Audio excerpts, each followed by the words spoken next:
નમસ્કાર. ચાલો આજે ગણિતના કેટલાક મૂળભૂત પણ ખૂબ જ શક્તિશાળી સાધનોને સમજીએ. આપણે સાવ પાયાની વાતથી શરૂ કરીને ધીમે ધીમે આગળ વધીશું અને જોઈશું કે આ બધું કેવી રીતે એકબીજા સાથે જોડાયેલું છે. તો ચાલો શરૂ કરીએ. શરૂઆત એક સવાલથી કરીએ. કેમ? સ્ક્રીન પર જુઓ. આ એક સૂત્ર છે V = PR. હવે આ કોઈ સામાન્ય સૂત્ર નથી, આ ઇલેક્ટ્રિકલ એન્જિનિયરિંગમાં વપરાય છે. આ જોઈને એ સવાલ થાય કે ગણિતના આવા ખ્યાલો જેમ કે વર્ગમૂળ ખરેખર ક્યાં કામમાં આવે છે? વેલ, આજે આપણે જે શીખીશું તે ખાલી થિયરી નથી પણ વાસ્તવિક દુનિયાની સમસ્યાઓ ઉકેલવા માટેના પાયાના સાધનો છે. તો આજે આપણે શું શું જોવાના છીએ? પહેલા આપણે અપૂર્ણાંક અને દશાંશની વાત કરીશું. પછી વર્ગમૂળને કેવી રીતે સમજવું અને તેની ગણતરી માટે ભાગાકારની રીત જોઈશું. ત્યાર પછી વર્ગમૂળ સાથેની બીજી ગણતરીઓ સમજીશું અને છેલ્લે આ બધું જ જ્ઞાન વાપરીને એક જટિલ સમીકરણનો ઉકેલ લાવીશું. ચાલો તો પછી આપણા પહેલા વિભાગથી શરૂઆત કરીએ. કોઈપણ મોટી ગણતરીનો પાયો મજબૂત હોવો જરૂરી છે અને ગણિતમાં એ પાયો છે અપૂર્ણાંક અને દશાંશ. આના પર સારી પકડ હોવી ખરેખર ખૂબ જ જરૂરી છે. સૌથી પહેલી વસ્તુ જે આપણે શીખીશું એ છે મિશ્ર અપૂર્ણાંકને અશુદ્ધ અપૂર્ણાંકમાં કેવી રીતે ફેરવવો. મિશ્ર અપૂર્ણાંક એટલે શું? જેમાં એક આખી સંખ્યા હોય અને સાથે એક અપૂર્ણાંક હોય. હવે આને એક જ અપૂર્ણાંકમાં ફેરવવાથી ગણતરીઓ, ખાસ કરીને ગુણાકાર ભાગાકાર, એકદમ સરળ થઈ જાય છે. જોઈએ કે આ કેવી રીતે થાય છે. આ ઉદાહરણથી બધું જ સ્પષ્ટ થઈ જશે. આપણી પાસે છે 3 અને 1/5.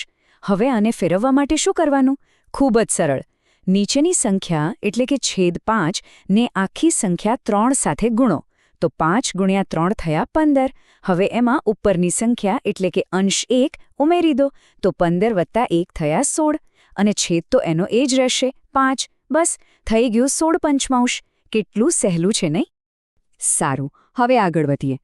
હવે આપણે જોઈશું કે દશાંશ એટલે કે પોઈન્ટવાળી સંખ્યાને અપૂર્ણાંકમાં કેવી રીતે ફેરવી શકાય.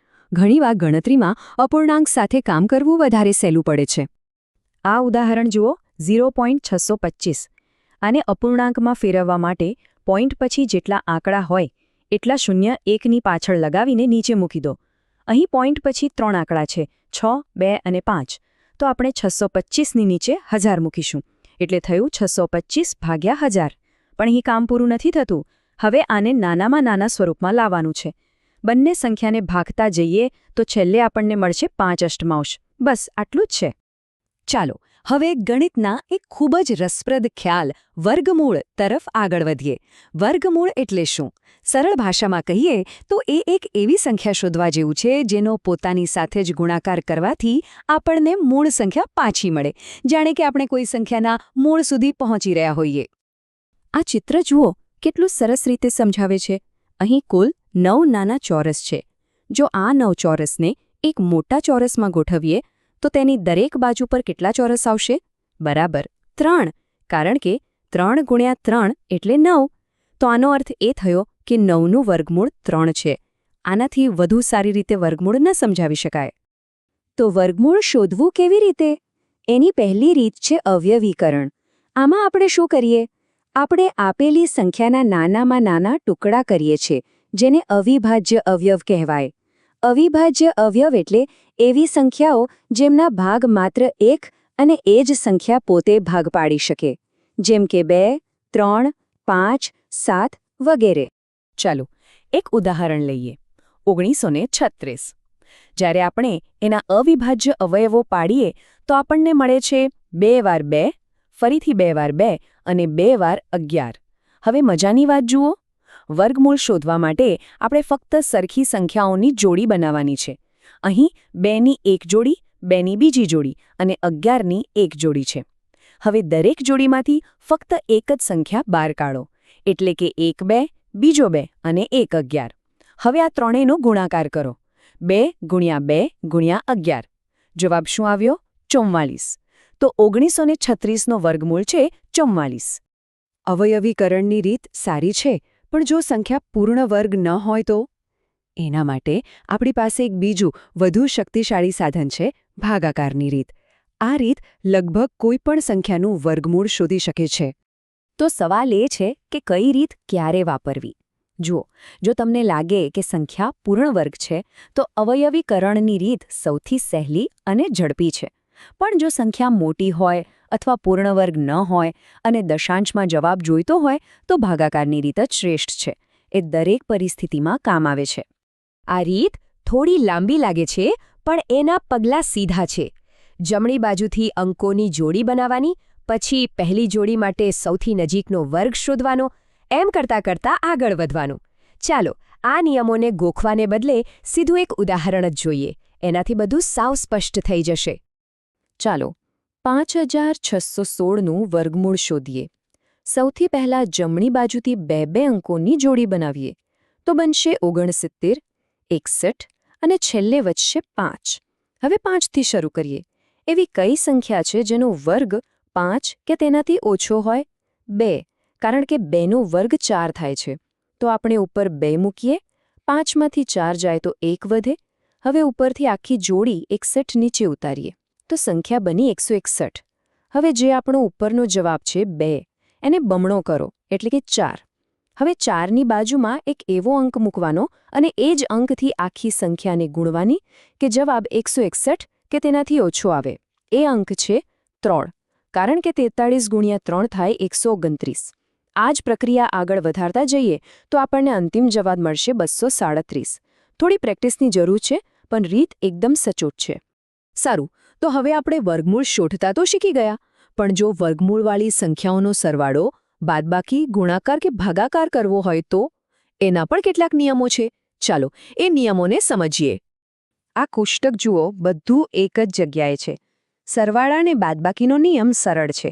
જો વર્ગમૂળની અંદરની સંખ્યા સરખી હોય તો જ તમે સરવાળો કે બાદબાકી કરી શકો. જેમ કે √2 + √2 = 2√2. પણ ગુણાકાર અને ભાગાકારમાં એવો નથી.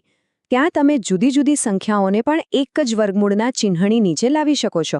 જેમ કે √4 × √9 = √36. આ નિયમો યાદ રાખવાથી ઘણી ગણતરીઓ આસાન થઈ જાય છે. સરસ. અત્યાર સુધી આપણે જે કંઈ પણ શીખ્યા, અપૂર્ણાંક, દશાંશ, વર્ગમૂળ, હવે એ બધા જ્ઞાનને કામે લગાડવાનો સમય આવી ગયો છે. હવે આપણે આ બધા સાધનોનો ઉપયોગ કરીને એક જટિલ દેખાતા સમીકરણને ઉકેલીશું. તો આ છે આપણો પડકાર. હા, હું સમજુ છું, પહેલી નજરે આ થોડું ગૂંચવણભર્યું લાગે છે. આમાં અપૂર્ણાંક છે, દશાંશ છે, વળી અપૂર્ણાંકની નીચે પણ અપૂર્ણાંક છે. પણ ચિંતા કરવાની કોઈ જરૂર નથી. આપણે જે સાધનો ભેગા કર્યા છે એ આને ઉકેલવા માટે પૂરતા છે. કોઈ પણ મોટી સમસ્યાને ઉકેલવાનો સૌથી સારો રસ્તો કયો? એને નાના નાના ટુકડાઓમાં વહેંચી દેવાનો. તો આપણો પ્લાન પણ એવો જ છે. પહેલા છેદમાં જે અપૂર્ણાંક છે એને ઉકેલીશું, પછી બધી દશાંશ સંખ્યાઓને અપૂર્ણાંકમાં ફેરવીશું, પછી છેદનો સરવાળો કરીશું અને છેલ્લે અંતિમ ભાગાકાર. ચાલો એક એક પગલું ભરીએ. અને આ રહ્યો જવાબ. જુઓ, આપણે જે પ્લાન બનાવ્યો હતો એ પ્રમાણે ચાલ્યા, એક પછી એક સ્ટેપ ફોલો કરતા ગયા અને અંતે આપણને જવાબ મળ્યો 60/587. આના પરથી એક વાત સાબિત થાય છે. ગમે તેવી અઘરી લાગતી સમસ્યા પણ જો યોગ્ય રીતે ટુકડે ટુકડે ઉકેલવામાં આવે તો એ સરળ બની જાય છે. આજે આપણે જે કંઈ પણ શીખ્યા તેમાંથી ખાસ સંખ્યા પર ધ્યાન આપીએ. 2. કેમ? કારણ કે જ્યારે આપણે કોઈ સંખ્યાનું વર્ગમૂળ લઈએ છીએ ત્યારે ખરેખર આપણે તે સંખ્યાની 1/2 ઘાત શોધી રહ્યા હોઈએ છીએ. વર્ગમૂળ એ માત્ર એક નિશાની નથી, એ ઘાતાંકનો એક ખાસ પ્રકાર છે. આ એક નાનકડી વાત ગણિતની એક મોટી દુનિયાના દરવાજા ખોલી નાખે છે. વિલિયમ પોલ થર્સ્ટનનું એક બહુ સરસ વાક્ય છે કે ગણિત એ સંખ્યાઓ, સમીકરણો કે ગણતરીઓ વિશે નથી, એ સમજણ વિશે છે. અને આ વાત બિલકુલ સાચી છે. આપણો હેતુ માત્ર જવાબ લાવવાનો નથી, પણ એ સમજવાનો છે કે જવાબ કેવી રીતે આવ્યો. તો અંતમાં એક સવાલ. આજે આપણે જે સાધનો સમજ્યા એ હવે રહસ્યમય નથી રહ્યા. તો વિચારો, વિજ્ઞાન, ફિનાન્સ કે પછી ટેકનોલોજી, એવી બીજી કઈ જટિલ સમસ્યાઓ હશે જેને ઉકેલવામાં આ સાદા લાગતા સાધનો મદદ કરી શકે? આ વિચાર સાથે આપણે આજનું વિશ્લેષણ અહીં પૂરું કરીએ છીએ. વિચારતા રહો, શીખતા રહો.